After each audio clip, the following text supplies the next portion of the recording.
Hello everyone, all of you are welcome on my channel. In this video, we will talk about SOP, their introduction, objectives and the format used to prepare an SOP. So let's start the video. SOP which means standard operating procedure. सबसे पहले बात करें pharmaceutical industries में SOPs का meaning क्या है, इसे क्यों यूज किया जाता है। वैसे तो हर ऑर्गेनाइजेशन की अपनी SOPs रहती है, बट इस वीडियो में हम बात करेंगे उन SOPs की जो फार्मास्यूटिकल इंडस्ट्रीज में यूज होती है।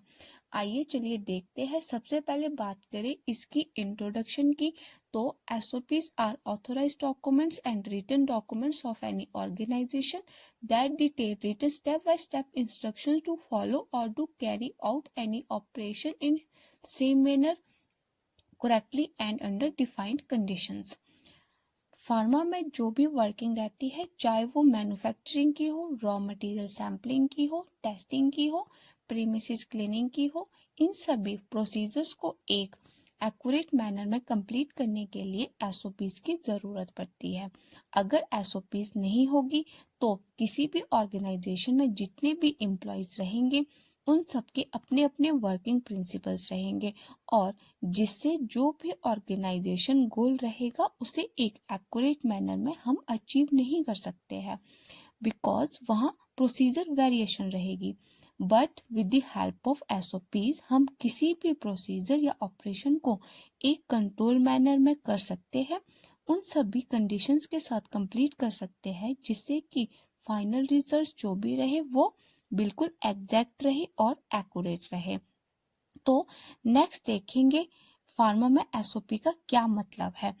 तो देखिए, SOP जो है ऑथोराइज डॉक्यूमेंट और रिटन प्रोसीजर्स है जो प्रोवाइड करते हैं इंस्ट्रक्शंस या गाइडलाइन को to carry out any operation और procedures that are related to products or material, equipments, maintenance, cleaning, validation, premises cleaning, environmental control of sampling, testing and inspection in same manner and correctly and under specified conditions. Next हम बात करेंगे SOPs के objectives की। तो इसके क्या objectives रहते हैं, तो चलिए देखते हैं। To assure the quality and consistency of the services, to ensure that good practices is achieved at all times, provides advice and guidance to part-time staff. It is useful tool for training to new member of staff, to provides people with all the safety, health, environmental and operational information necessary to perform a job properly, to ensure that processes continue uninterrupted and are completed on prescribed schedule, to serve as a checklist for auditors. Okay, तो ये थी objective SOPs के। Next हम देखते हैं SOP का क्या format रहता है या किस तरह से इसे प्रिपेयर किया जाता है। ये आप देख सकते हो SOPs के लिए किस तरह का फॉर्मेट रहता है।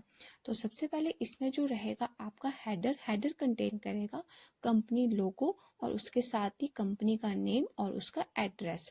उसके बाद आप देख सकते हो इसमें कॉलम रहेगा स्टैंडर्ड ऑपरेटिंग प्रोसीजर का। After that it contain title, ठीक है, जिसमें कि आप जो भी SOP का टाइटल रहेगा वो दोगे और उसके साथ डिपार्टमेंट हो गया, SOP number, page number, version number, effective date and review date हो गया। इसके अलावा बात करें बॉडी की, तो बॉडी क्या कंटेन करेगी। बॉडी में इसमें रहेगा पहला जो पॉइंट रहेगा वो आपका रहेगा ऑब्जेक्टिव का। Objective why this procedure written, okay. Second आपका स्कोप रहेगा। स्कोप का मतलब when this procedure need to be performed. And responsibility include करेगा who perform this procedure, and accountability include करेगा who is responsible to see this procedure performed correctly, and fifth point is procedure, और procedure include करेगा complete description about that work और precautions to be taken, safety consideration and chronological instructions which mean what occurred first and what happened after that। और उसके बाद six point जो इसमें रहेगा references का रहेगा और ये इंक्लूड करेगा डॉक्यूमेंट्स और references on the basis of that SOP has been prepared. और उसके बाद जो 7th पॉइंट है वो रहेगा एनेक्स्चर का। एनेक्स्चर इंक्लूड करेगा list of annexure enclosed in SOP. और after that it involve abbreviations, और जो एब्रीविएशंस है वो इंक्लूड करेगा short terms of word used in SOP. और उसके बाद है डिस्ट्रीब्यूशन लिस्ट। डिस्ट्रीब्यूशन लिस्ट में आएगा responsible department to follow that SOP. And after that उसके बाद जो आएगा वो आएगा revision history. Revision history involve करता है when has it been revised. और उसके बाद आप देख सकते हो इसमें जो फुटर रहेगा, फुटर में क्या आएगा, prepared by prepared by में name of employee with their designation and with their signature and date। और उसके बाद देख सकते हो आप checked by का कॉलम रहेगा, फिर आपके approved by का, और आफ्टर दैट आपके authorized by का। तो ये थी मेरी आज की वीडियो। Thank you.